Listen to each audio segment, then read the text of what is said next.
अरे उत्तर प्रदेश की पुलिसिंग आपने नहीं देखा किस तरीके से एक सांसद का, एक मंत्री का बेटा जो है किसानों को कुचलता हुआ चला गया था। वहां कहां हुई पुलिसिंग? कहां चले गए वो बुलडोजर बाबा के बुलडोजर? कुलदीप सिंह सेंगर के बारे में आपने नहीं देखा सुप्रीम कोर्ट ने क्या बोला? और पुलिसिंग की जरूरत सिर्फ क्या संभल के अंदर है, क्या पूरे उत्तर प्रदेश में नहीं है? उत्तर प्रदेश के अंदर अपराध नहीं हो रहे हैं, वहां पुलिस की मुस्तैदी कहां चली गई? उसके बाद आप देखेंगे क्या उत्तर प्रदेश में बलात्कार नहीं हो रहा है? उस वक्त कहां पुलिसिंग? उत्तर प्रदेश के अधिकारी खासतौर से संभल के तुरंत सस्पेंड करना चाहिए था उनको, क्योंकि सबसे बड़ा इंटेलिजेंस का वहां पर। उत्तरकाशी में क्या हुआ था? उत्तरकाशी में कौन से पुलिस वालों का सर फोड़ दिया गया था? उत्तराखंड के अंदर कौन से धर्म के लोग थे? इसको धर्म के चश्मे से आप चढ़ाकर, यही हमने पुलिसिंग देखी। उत्तर प्रदेश में एक बलात्कार होता है दलित बच्ची का, उसको रात में पुलिस आकर के जला जाती है और हंसती है। देखा था आपने वो वीडियो? वो पुलिस वाला देखा था आपने हंसता हुआ, जो रात में एक दलित बच्ची को जला दिया? उसकी मां चीखती रही, चिल्लाती रही कि एक बार अपनी बेटी का चेहरा देख ले, एक बार देखने नहीं दिया गया। और पुलिस के बड़े अधिकारी साहब आते हैं, कहते हैं बलात्कार। ये है उत्तर प्रदेश की जो ठा ठा ठा। देखा था आपने वो वीडियो जो मुंह से गोलियां चला देती है साहब अपराधियों के ऊपर? और कितने फेक इनकाउंटर हो रहे हैं उत्तर प्रदेश के अंदर। ये पुलिसिंग है। भागवत को हुई ऐसी फेसबुक पे और सोशल मीडिया प्लेटफॉर्म पे लगातार गालियां पड़ रही हैं, वो आपने नहीं देखा? वो भी चलाई है किसी ने कि मोहन भागवत को ये कौन से लोग हैं जो गाली दे रहे हैं? बड़े पुलिस वाले को देखा था किस तरीके से धार्मिक नारे लगाते हुए जा रहे थे वो? उन पे क्या कार्रवाई होगी वो देखा आपने? ऐसी पुलिसिंग होती। संविधान की शपथ लेने वाले जब सरकार के प्रति कार्यरत होंगे तो आप तवक्को करेंगे कि आम आदमी सुरक्षित होगा।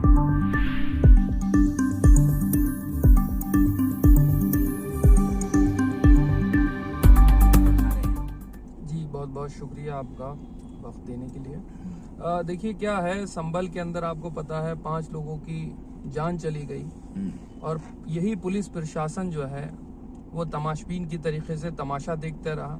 शासन प्रशासन की देख रेख में तमाशा होता रहा। इतना बड़ा जो है अगर देखा जाए इंटेलिजेंस का फेलियर रहा और 5 लोगों की जान चली गई और सरकार जो है वो मुक्तशक बनी देखती रही।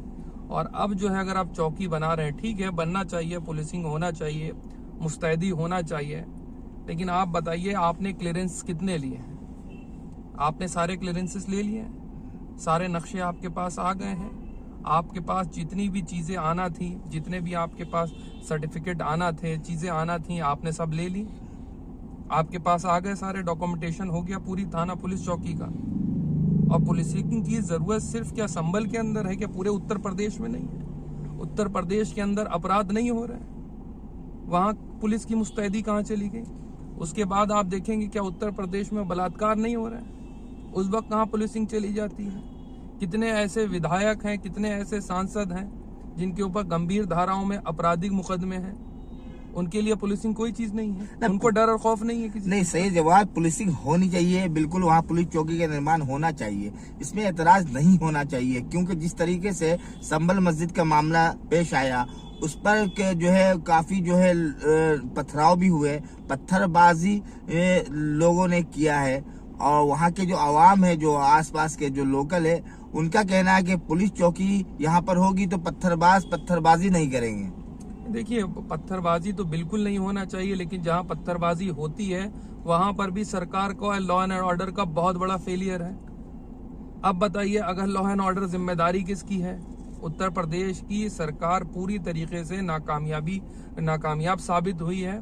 उत्तर प्रदेश के अधिकारी खासतौर से संभल के तुरंत सस्पेंड करना चाहिए था उनको, क्योंकि सबसे बड़ा इंटेलिजेंस का वहां पर फेलियर था। आपको नहीं पता कि वहां पर किस तरीके की चीजें हो सकती हैं, और पत्थरबाजी भी हुई, 5 लोगों की जान भी चली गई।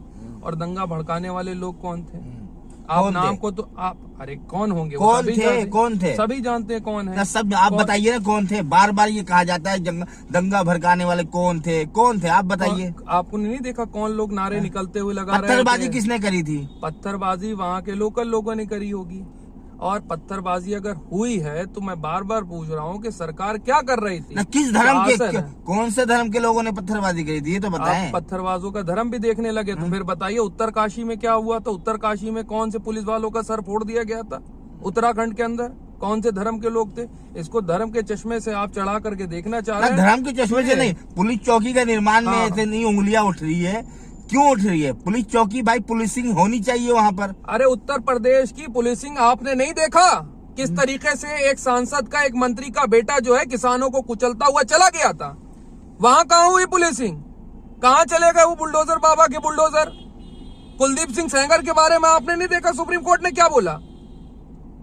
आप देखिए कितने ऐसे विधायक हैं जिनके खिलाफ जो है लगातार जो है लोग बोल रहे हैं, विपक्षी दल के लोग बोल रहे हैं। क्या कार्रवाई हो रही पुलिसिंग की? यही होता है उत्तर प्रदेश में। यही हमने पुलिसिंग देखी। उत्तर प्रदेश में एक बलात्कार होता है दलित बच्ची का, उसको रात में पुलिस आकर के जला जाती है और हंसती है। देखा था आपने वो वीडियो? वो पुलिस वाला देखा था आपने, हंसता हुआ, जो रात में एक दलित बच्ची को जला दिया। उसकी मां चीखती रही, चिल्लाती रही कि एक बार अपनी बेटी का चेहरा देख ले, एक बार देखने नहीं दिया गया। अब पुलिस के बड़े अधिकारी साहब आते हैं, कहते हैं बलात्कार हुआ ही नहीं। उसके बाद रिपोर्ट आती है चीज। ये उत्तर प्रदेश की पुलिस वही है जो अपने ही साथियों को अपहरण कर लेती है और फिरौती मांगती है। ये है उत्तर प्रदेश की जो ठा ठा ठा।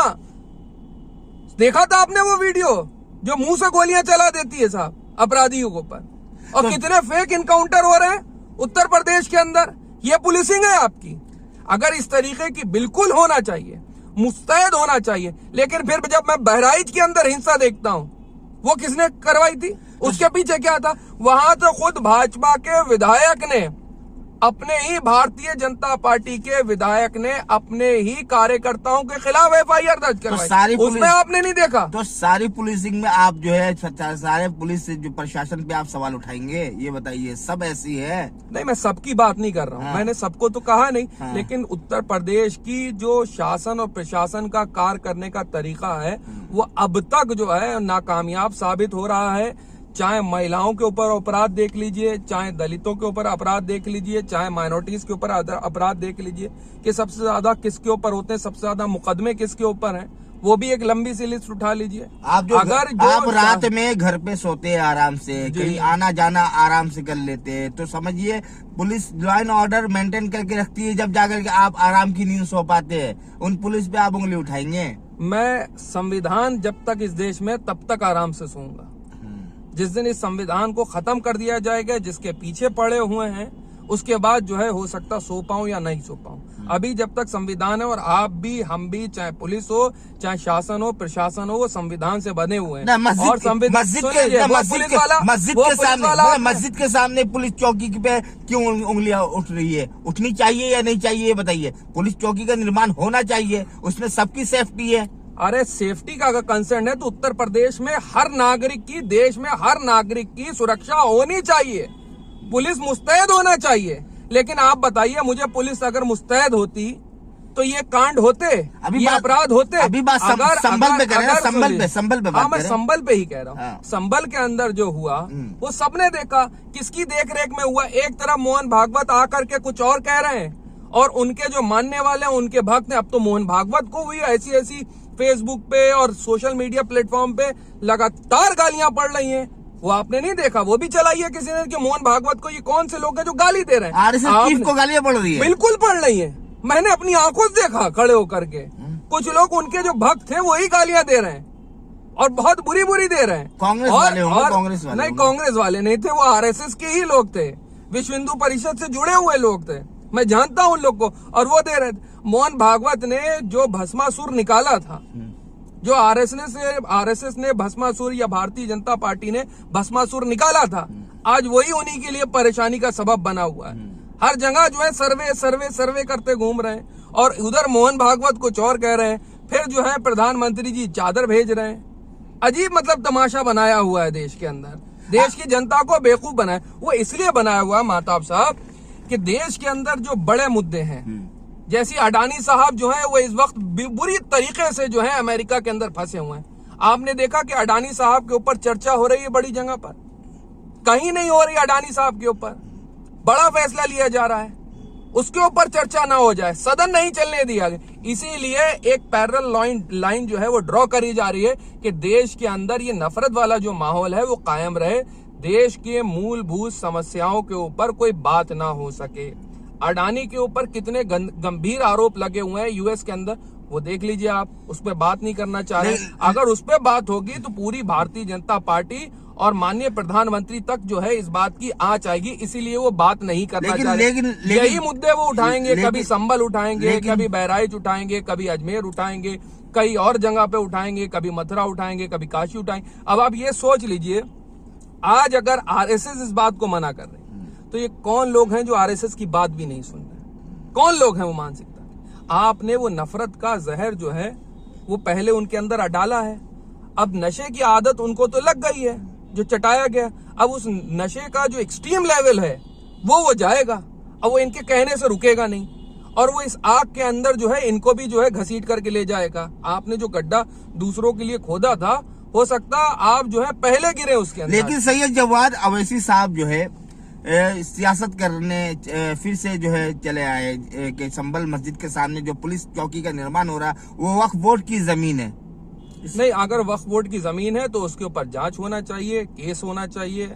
आप जो है जमीन वक्फ बोर्ड की ले ही नहीं सकते हैं। उसका जो है एक संवैधानिक पूरा प्रोसेस दिया हुआ है, एक जुडिशरी प्रोसेस है, उसको उस प्रोसेस से होकर के गुजरना चाहिए। और अगर ऐसा होता है, अगर वक्फ बोर्ड चाहेगा तो उनको वो लैंड दे सकता है। अभी तक उस जमीन का कोई दावेदार नहीं आया है सामने, कोई मालिक सामने नहीं आया है। कैसी बातें तो कर रहे ये हो? जांच का विषय है ना। केस डाले जाकर के ओवैसी साहब। ओवैसी साहब भी एक बड़े बैरिस्टर हैं, या अपनी पूरी लीगल टीम को भेजें या और भी लोग हैं जाकर के भेजें। अगर इस तरीके की बातें सामने आ रही हैं कि वो वक्फ की जमीन है तो उसके लिए बाकायदा केस होगा, जाना चाहिए आपको। लेकिन पुलिस चौकी का निर्माण होगा तो उसमें हिंदू भी जो है सुरक्षित महसूस करेंगे, मुस्लिम भी सुरक्षित महसूस करेंगे, सारे धर्म के लोग जो है खुश रहेंगे वहाँ पर। किसी तरह का कोई जो है किसी तरह का कोई जो माहौल खराब नहीं होगा वहाँ पर। तो इससे अच्छी बात है, एक अच्छी पहल है। वो आपने अभी एक बड़े पुलिस वाले को देखा था किस तरीके से धार्मिक नारे लगाते हुए जा रहे थे वो। उन पे क्या कार्रवाई होगी वो देखा आपने? ऐसी पुलिसिंग होती। संविधान की शपथ लेने वाले जब सरकार के प्रति कार्यरत होंगे तो आप तवक्को करेंगे कि आम आदमी सुरक्षित होगा। और सरकार के अंदर बहुत से लोग, मैंने ऐसे बताया, इतनी लंबी लिस्ट है कि उनके ऊपर गंभीर धाराओं में आपराधिक मुकदमे दर्ज हैं। उनके खिलाफ पुलिस की कार्रवाई कर लेगा। आज तो वो सत्ता के अंदर है। ऐसे तो बहुत बड़े बड़े लोग बैठे हो जो सत्ता के अंदर, सेंटर के अंदर मिनिस्टर हैं, उनके ऊपर गंभीर धाराओं में आपराधिक मुकदमे हैं। देखा नहीं आप उनको कैसे सलूट मारते घूमते हैं? क्या करेंगे उनके लिए? ये सिस्टम ही ऐसा हो गया तो अब क्या करा जाएगा उसके लिए? ऐसे ऐसे बलात्कारी, ऐसे ऐसे जमीन कब्जाने वाले, ऐसे ऐसे मर्डरर लोग बैठे हुए हैं जिनके ऊपर अभी भी मुकदमे चल रहे हैं। पेशी होती जाते हैं, बाकायदा जो है सलूट मारते हुए आते हैं। क्या करेंगे उसके लिए? पुलिस चौकी में भूमि पूजन पे भी सवाल जो लोग खड़े कर दिए, तो इसे किस तरह देखे? पूजा पाठ तो होना चाहिए ना, इस पे तो आपत्ति नहीं होनी चाहिए। नहीं तो सभी धर्मों को बुलाना चाहिए था उसमें। सभी धर्मों के लोगों को बुलाते ना। या आप ये दिखाना चाह रहे हैं कि एक विशेष धर्म के लोगों के लिए पुलिस चौकी खोली गई? पुलिस का खौफ नहीं होना चाहिए, पुलिस वालों की इज्जत होनी चाहिए। कि समाज में आप चाहते हैं कि खौफ से समाज चलता नहीं। आप याद रखिएगा, कोई भी समाज खौफ से नहीं ज्यादा दिनों तक चल सकता। हाँ, इज्जत के साथ, सम्मान के साथ चल सकता है। मैं ऐसे ऐसे पुलिस वालों को भी जानता हूं जिन्होंने आज तक एक नंबर की कमाई इस सिस्टम से नहीं खाई। उनके घरों की आप हालत देख लीजिए जा करके। छोटे से क्वार्टर के अंदर रहते हैं, 60, 70, 80 हजार रुपए उनकी सैलरी है। वो उसी में पढ़ाते हैं, अपने बच्चों को लिखाते हैं और 1 रुपया भी वो हराम की नहीं खाते। ऐसे पुलिस वालों की इज्जत होती है, उनको सलाम करा जाता है, उनके लिए लोग खड़े होते हैं। ऐसे पुलिस वाले भी हैं कि रात में जब दलित बच्ची को जलाया जाता तो मुस्कुराते हुए भी हमने उन पुलिस वालों के चेहरे देखे। तो आप बताइए, आप खौफ से देश चलाना चाहते हैं या इज्जत और सम्मान के साथ? आखिर में और सुन लीजिए, इज्जत और सम्मान जो है वो कमाना पड़ता है और जलालत भी आप खुद ही कमाते हैं। अब आप ये डिसाइड कर लीजिए कि आप खौफ से चलाएंगे या इज्जत और सम्मान के साथ चलाएंगे। नहीं, पुलिस चौकी का निर्माण सही है या गलत है, आखिर में ये बताइए। नहीं, पुलिस चौकी का निर्माण होना चाहिए। मैं इस चीज का बिल्कुल भी मुखालिफ नहीं हूँ कि पुलिस चौकी होना चाहिए, लेकिन पुलिस वाले जो हैं वो बेइंतहा निष्पक्ष होना चाहिए, ईमानदार होना चाहिए। जो पुलिसिंग की ड्यूटी है, जो संविधान के प्रति उन्होंने शपथ ली है, बगैर किसी दबाव के, बगैर किसी प्रेशर के आकर के कि आपके ऊपर कोई प्रेशर है या चीजें हैं, बगैर किसी लालच के निष्पक्षता के साथ जो है आपको काम करना चाहिए। और ईमानदारी से लोगों के बीच जो डर और खौफ का माहौल है उसको कम करने की जिम्मेदारी, भरोसा बनाने की समाज के अंदर बड़ी जिम्मेदारी पुलिस प्रशासन की होती है। अच्छा, ये पत्थरबाजों के लिए क्या कहना चाहेंगे? नहीं, पत्थरबाजी जो भी करेगा कानूनी दायरे के अंदर रहकर, जो भी कानून हाथ में लेता है, नो इफ नो बट, कोई किसी की धार्मिक भावनाओं को ना भड़काए। और जो भी पत्थरबाजी करता, कोई भी समुदाय तो का हो, कानून कैसा भी हो- पत्थरबाज तो कानून तोड़ दे। सुनिए, आपने कहा सुनिए। कानूनी दायरे में रह के, कानूनी दायरे में रह के भी पत्थरबाजी होती है। सुनिए सुनिए, मैं किसकी बात कह रहा हूँ? मैं कह रहा हूँ कानूनी दायरे के अंदर रह करके उनके खिलाफ सख्त से सख्त कार्रवाई होना चाहिए जो पत्थरबाजी करते हैं, पत्थरबाजी करते हैं, जो पत्थरबाजी सख्त करते हैं। एक्शन लिया जाए। सख्त एक्शन नहीं, कानूनी दायरे के बार अंदर बार रह जो करके- क्यों लगा रहे, बार बार जो? नहीं, कानूनी दायरे के अंदर रह करके हाँ। करा जाए, क्योंकि कानून से ऊपर ना आप हैं, ना मैं हूं, ना पुलिस वाले हैं, ना जो जिन्होंने शपथ ले रखी है, बड़े बड़े ओहदे के ऊपर बैठे, संवैधानिक पोस्ट पे रहते हैं। आपको एक किताब दी गई, इस देश को चलाने के लिए हमारा देश का संविधान है जो बाबा साहब भीमराव अंबेडकर ने दिया है, उसके तहत रह करके आपको काम करने की जरूरत है। आपको ये भी नहीं अधिकार होता है कि किसी मजलूम की आप जान ले लें, ये भी आपको बिल्कुल भी अधिकार चलिए नहीं चलिए, होगा। बहुत शुक्रिया सैयद जवाद, मेरे साथ बातचीत कर रहे थे और बहुत ही खुल करके इन्होंने अपनी बात रखी है। बहुत बहुत धन्यवाद। बहुत शुक्रिया।